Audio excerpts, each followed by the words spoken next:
Hello students, स्वागत है आप सभी का हमारे चैनल द स्टडी ठिकाना पे। मैं पवन यादव। इस वीडियो से हम लोग क्लास 11th जियोग्राफी का चैप्टर 2 जिसका नाम है पृथ्वी की उत्पत्ति एवं विकास शुरू करने जा रहे हैं। इस चैप्टर में हम लोग देखेंगे कि पृथ्वी की उत्पत्ति कैसे हुई थी और इससे रिलेटेड क्या क्या थ्योरीज हमारे थिंकर लोग, हमारे भूगोलवेत्ता लोग, हमारे साइंटिस्ट लोग क्या क्या थ्योरीज दिए थे। ठीक है, तो इस चैप्टर में हम लोग क्या पढ़ेंगे, सबसे पहले वो समझ लेते हैं हम लोग। सबसे पहले हम लोग पढ़ेंगे प्रारंभिक सिद्धांत, पृथ्वी की उत्पत्ति से रिलेटेड अर्ली जो थ्योरीज थे, जितने भी थिंकर्स लोग थे। देखिए, हम लोग के पास एग्जैक्ट डाटा नहीं है कि पृथ्वी, ब्रह्मांड, सौरमंडल का निर्माण हुआ तो हुआ कैसे।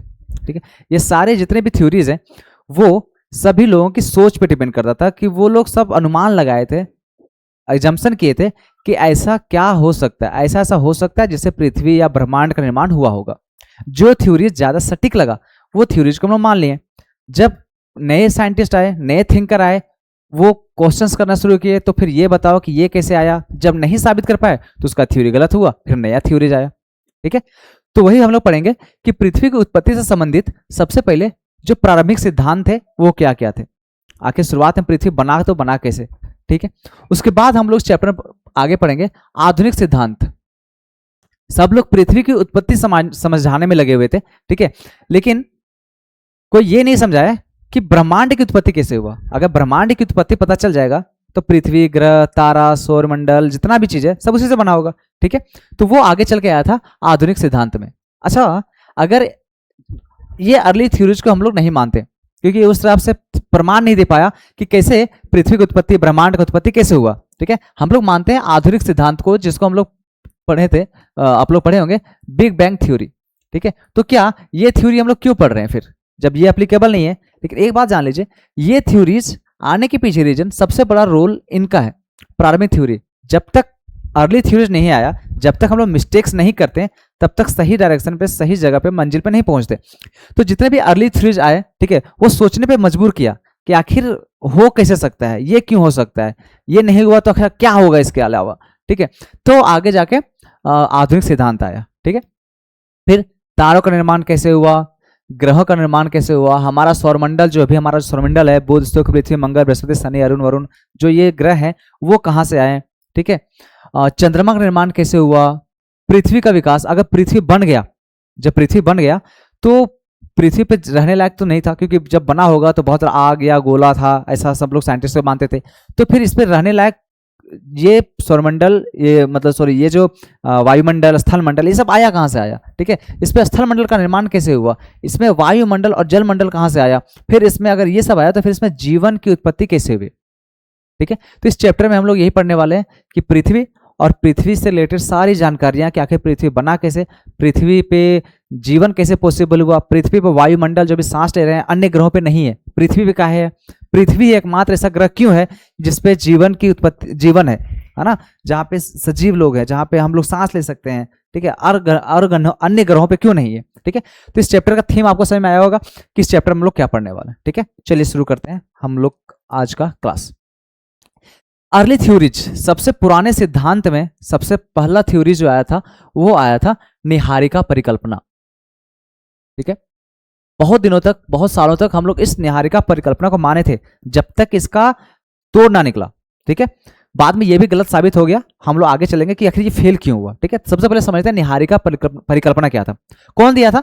तो इसका प्रतिपादन जो था, सबसे पहले जो थ्योरी लेके आए थे वो लेके आए थे कोई जर्मन दार्शनिक थे, इमैनुअल कांट।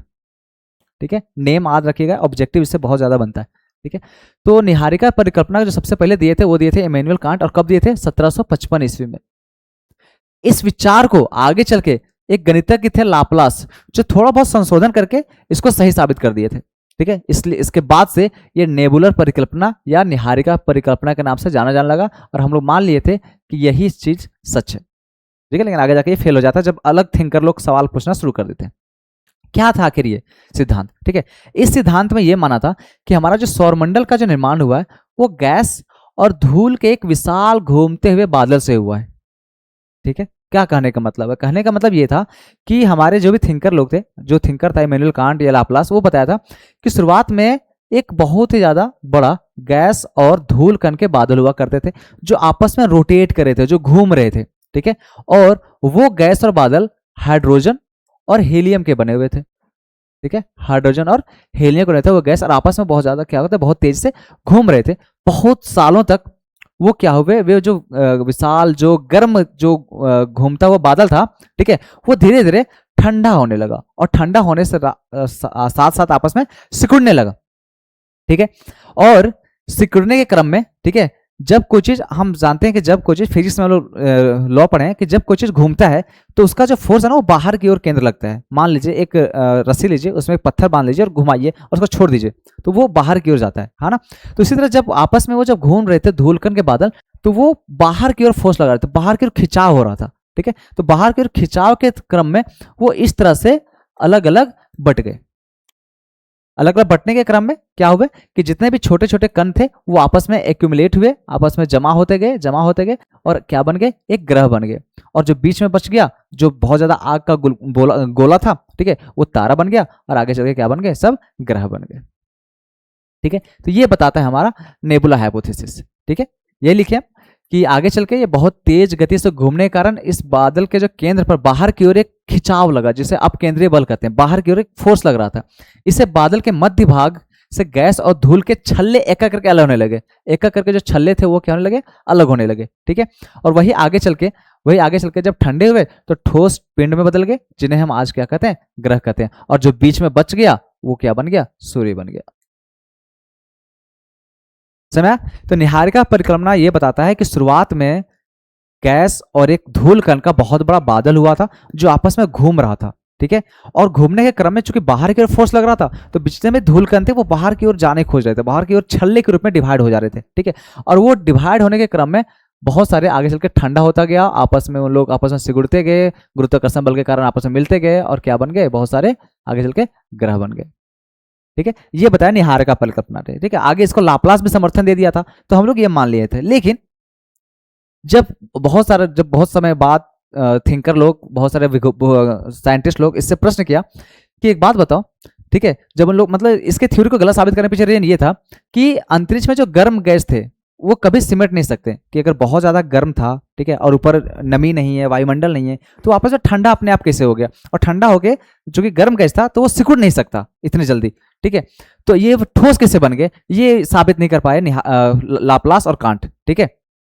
अंतरिक्ष वैज्ञानिकों का मानना था कि अंतरिक्ष में जितने भी गर्म गैस के छल्ले हैं वो कभी आपस में मतलब ठंडे नहीं होके आपस में चिपक नहीं सकते, भले वो बिखर जाएगा अंतरिक्ष में, गायब हो जाएगा, लेकिन चिपक नहीं सकता, ठीक है। और दूसरा चीज कि अगर सब एक गैस और एक धूलकण से बना हुआ आपस में घूम रहा था, तो सबको तो एक ही डायरेक्शन में घूमना चाहिए था, ठीक है। जब इसी से सब मिलके, जब एक गैस और धूलकण के बादल से ही मिलके बना है, ठीक है, तो जो भी इससे अलग होता गया वो सब एक ही डायरेक्शन में घूमना चाहिए था। तो फिर ये जो शुक्र है और ये जो यूरेनस है, ये दोनों का डायरेक्शन अलग अलग कैसे हो गया, ये नहीं समझा पाए, ठीक है। इसलिए आगे चल के इनके थ्योरीज को गलत साबित कर दिया गया, ठीक है। तो इसमें हमको ये थ्योरी में हमको ये जानना है, ये कौन दिए थे ये थ्योरी दिए थे इमैनुअल कांट और लाप्लास, ठीक है, इमैनुअल कांट और लाप्लास, ठीक है। कब आया था, 1755 में आया था। लाप्लास कब संशोधन किए थे इसमें, 1796 में, और इसका समर्थन किए थे। फेल होने का रीजन ये था कि जो ये गर्म ग्रह थे वो आपस में सिकुड़ नहीं सकते अंतरिक्ष में, और दूसरा चीज, अगर सब एक ही चीज से बना है और एक ही डायरेक्शन में जब सब घूम रहा था, तो सबका घूमने का जो डायरेक्शन है वो तो एक ही होना चाहिए, लेकिन शनि का और यूरेनस का वो अलग अलग कैसे है, ठीक है। शनि बोल दिया, शुक्र का और यूरेनस का वो डायरेक्शन अलग अलग कैसे, ये साबित नहीं कर पाए, ठीक है। नेक्स्ट थ्योरी पढ़ते हैं हम लोग। नेक्स्ट थ्योरी क्या था, अच्छा नेक्स्ट थ्योरी, फिर जब ये गलत साबित हो गया तो चैम्बरलिन और मोल्टन अपना एक परिकल्पना लेकर आया, ग्रहाणु परिकल्पना। ग्रहाणु इसलिए क्योंकि वो बताया कि ग्रह बने थे, बहुत छोटे ग्रह के रूप में बने थे, वो आपस में जुड़ के ग्रह बन गए, ठीक है। तो क्या ये थ्योरी दी है, ठीक है। तो इनका मानना ये था कि शुरुआत में, प्रारंभ में, ठीक है, हमारा जो भी था, हाँ, कि शुरुआत में पहले से ही हमारे पास एक भ्रमणशील तारा था, ठीक है, मतलब पहले से ही हमारे पास एक तारा था, ठीक है, और एक और तारा जो भ्रमणशील तारा था, भ्रमणशील मतलब आपस में घूमते घूमते इसके नजदीक आ गया, ठीक है, और इसके पास से गुजरा, ठीक है। तो बहुत तेजी से इसकी ओर बढ़ रहा था, और पास से गुजरने के क्रम में तीव्र गुरुत्वाकर्षण बल के कारण इसके सूर्य से छोटे छोटे अनगिनत धूल और पत्थर के कण बाहर निकल गए, है ना। ये बताता है चैम्बरलिन मोल्टन कि पहले से एक सूर्य था हमारे पास और एक और सूर्य जो भ्रमणशील जो घूम रहा था, इसके घूमने क्रम में एक गुरुत्वाकर्षण बल लगा। इस गुरुत्वाकर्षण बल के कारण बहुत सारे छोटे छोटे सूर्य से बहुत सारे धूल कण पत्थर वगैरह बाहर निकले, ठीक है, जिन्हें ग्रहाणु कहा गया। ठीक है, ये छोटे जो कण निकले इससे गुरुत्वाकर्षण बल के कारण जो खिंचाव हुआ, उस खिंचाव के कारण बहुत सारे धूल कण निकले, पत्थर निकले, ठीक है, चट्टान टाइप का छोटा निकला, उसी को कहा गया क्या कहा गया, ग्रहाणु कहा गया। ठीक है, और ये जो असंख्य छोटे छोटे बड़े बड़े जो बाहर निकले, ठीक है, ये आगे चलकर, ठीक है, आगे निकलकर सूर्य, ये जब सूर्य दूर से दूर, जब ये सूर्य इससे दूर चला गया, ठीक है, तो ये यहीं रह गए, ये ना ही इसमें मिल पाए ना ही इसमें मिल पाए, और यही आगे चल के आपस में जुड़ गए। ठीक है, और आज का पास आज जो हम लोग ग्रह देखते हैं वो ग्रह आगे चल के बन गए। ठीक है, ये कहना था किनका, ये कहना था चैम्बरलिन और मोल्टन का। ठीक है, कब दिए थे ये थ्योरी, ये थ्योरी दिए थे 1905 में। ठीक है, ये जो बड़े बड़े जो छोटे छोटे कण थे आपस में गुरुत्वाकर्षण से आपस में छोटे छोटे ग्रहाणुओं को अपनी ओर खींचा और आपस में टकराकर मिला लिया। ठीक है, और ये आगे चल के हमारे 9 ग्रह बन गए। ठीक है, और इसी से उपग्रहों का भी निर्माण हो गया। ये एक उपग्रह के बारे में भी बता दिए थे। ठीक है, फिर समझते हैं हम लोग कि चैम्बरलिन और मोल्टन क्या दिए थे। उनका मानना था कि हमारे पास पहले से एक तारा था और एक और भ्रमणशील तारा जो इनके पास से गुजर रहा था। इस गुजरने के क्रम में गुरुत्वाकर्षण बल के कारण इससे बहुत सारे असंख्य छोटे छोटे पत्थर या धूलकण इससे खींच लिया। ठीक है, ये तो चला गया वापस, ये तो वापस निकल गया, लेकिन ये ना ही इसमें शामिल हो पाया ना ही इसमें शामिल हो पाया। ठीक है, और यही आगे चल के आपस में चिपक गए, आपस में जुड़ गए। ठीक है, और बहुत सारे ग्रह बन गए और कुछ उपग्रह बन गए। ठीक है, अच्छा ये भी फेल हो गया। क्यों फेल हो गया, इसके पीछे रीजन, फेल होने के पीछे रीजन यही है कि ये बोल दिया कि एक तारा पहले से मौजूद था और एक और तारा आया। तो पहली बात तो यही तो समझना ना कि पृथ्वी तारा आया कहां से आया। ये तो बोल दिया पहले से एक तारा मौजूद, दूसरा तारा, तो ये दोनों तारे आए कहां से, ये नहीं बता पाया।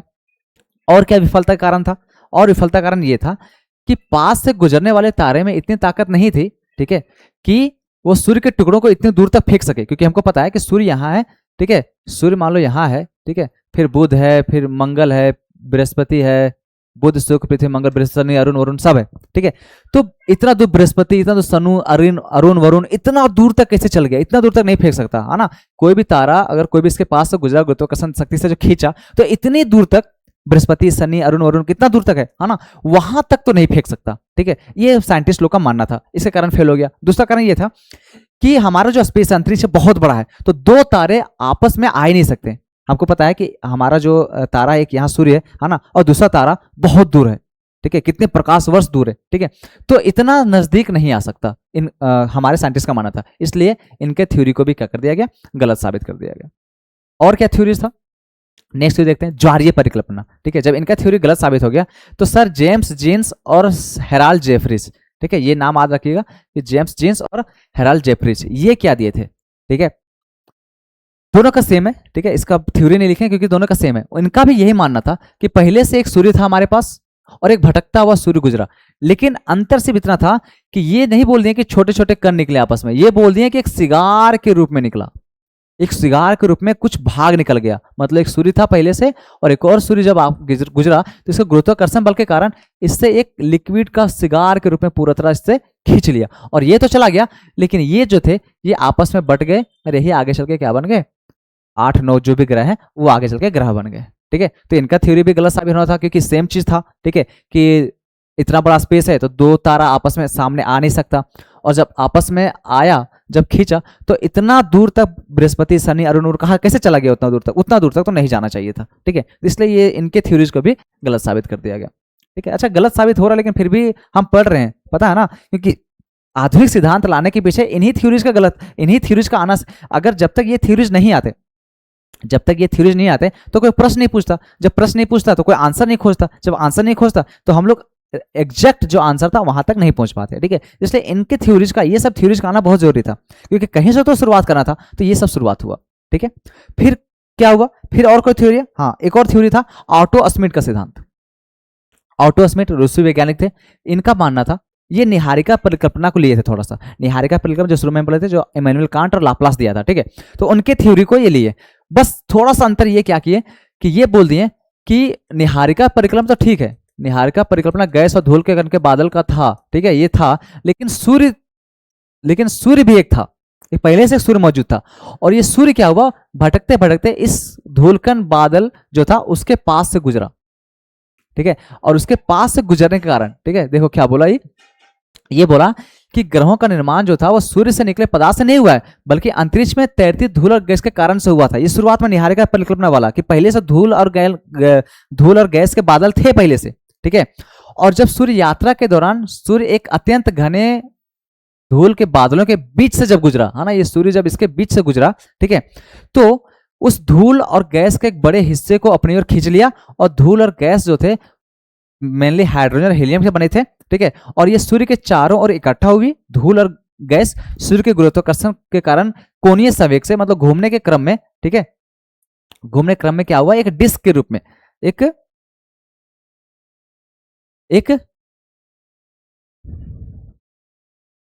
हाँ, क्या हुआ कि एक चपटी घूमती हुई डिस्क की शक्ल के रूप में बदल गया और सूर्य का परिक्रमा करने लगा। कहने का मतलब था आर्टोस्मिड सिर्फ इतना बताया कि देखो, इसके पहले आया था सर जेम्स जेफरीज, ठीक है, चैम्बरलेन मोल्टेन, दोनों बोल दिया कि सूर्य था, एक और सूर्य से निकला, उससे सिगार के रूप में कुछ निकला या कुछ अणु निकला और वही आगे चल बन गया। आर्टोस्मिड बोला कि नहीं, ये ऐसा कुछ नहीं हुआ। ग्रह सब का जो निर्माण हुआ है वो हुआ है कि पहले से मौजूद था गैस और धूल के बादल, जिसको बोलते हैं हम लोग निहारिका, ठीक है, और एक सूर्य भटक रहा था, सूर्य आ रहा था और इसके बीच से गुजरा, इसके बीच से गुजरने के क्रम में, ठीक है, ये इनके कांटेक्ट में आया और इसके गुरुत्वाकर्षण बल के कारण, सूर्य के गुरुत्वाकर्षण बल के कारण ये जो था इसी के चारों ओर घूमने लगा, और घूमने के क्रम में एक डिस्क के शेप में बन गया, और यही डिस्क के शेप में बनने के कारण इसके जो धूल कण थे वो आपस में एक्यूमुलेट हो गए, जुड़ते गए, और आगे चल के क्या बन गए, बहुत सारे ग्रह बन गए, ठीक है। ये दिया था कौन, आर्टोस्मिड का सिद्धांत, ठीक है, लेकिन इसका भी थ्योरी को गलत साबित कर दिया गया, क्योंकि फिर से वही बात, ठीक है, कि ये सूर्य आया तो आया कहां से, नहीं साबित कर पाया, ठीक है, और ये इसके पास से क्यों गुजरा, ठीक है, और दूसरा बात कि जो गैस, जो धूल कण के जो बादल थे, ठीक है, वो आपस में ठंडे कैसे हो गए, वो आपस में सिकुड़ नहीं सकते, ठीक है, शुरुआत में जो थ्योरी था वही थ्योरी इसमें भी लागू हुआ, और इसका भी क्या हो गया, बाद में फेल हो गया, ठीक है। तो ये सारे थे अर्ली थ्योरीज जो अभी भले एप्लीकेबल नहीं है, लेकिन उस समय के लिए बहुत ही बड़े सोचने के लिए मजबूर किए, और उन्हीं के कारण आगे चल के आया था आधुनिक सिद्धांत,